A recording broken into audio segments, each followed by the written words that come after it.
স্বাধীনতার পর প্রথমবারের মতো বাংলাদেশ ও পাকিস্তান সরাসরি বাণিজ্য শুরু করেছে। পাকিস্তানের কাসিম বন্দর থেকে 50,000 টন চালের প্রথম চালান বাংলাদেশে পাঠানো হয়েছে। দুই দেশের সরকারের মধ্যে দ্বিপাক্ষিক চুক্তির আওতায় এই বাণিজ্য সম্পন্ন হয়েছে।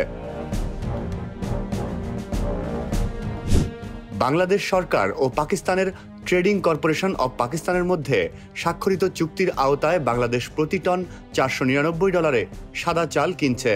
এই চাল দুই ভাগে বাংলাদেশে পাঠানো হচ্ছে। প্রথম চালান ইতোমধ্যে রওনা হয়েছে, আর বাকি 25,000 টন মার্চের প্রথম দিকে পৌঁছাবে। পাকিস্তান থেকে আমদানি করা চালের মূল্য কিছুটা বেশি। বাংলাদেশ বর্তমানে ভিয়েতনাম থেকে চাল আমদানি করছে প্রতি টন $474। তবে সরকারের দাবি বাজার স্থিতিশীল রাখতে আমদানি অব্যাহত রাখা হবে। বাজারে চালের দাম 15 থেকে 20% পর্যন্ত বেড়েছে, যেখানে বর্তমানে মাঝারি মানের চাল প্রতি কেজি 80 টাকা দরে বিক্রি হচ্ছে। চালের বাজার নিয়ন্ত্রণে সরকার আন্তর্জাতিক বাজার থেকে আরও চাল আমদানি করছে এবং আমদানি শুল্ক তুলে নিয়েছে, যাতে সরবরাহ বাড়িয়ে বাজার স্থিতিশীল রাখা যায়।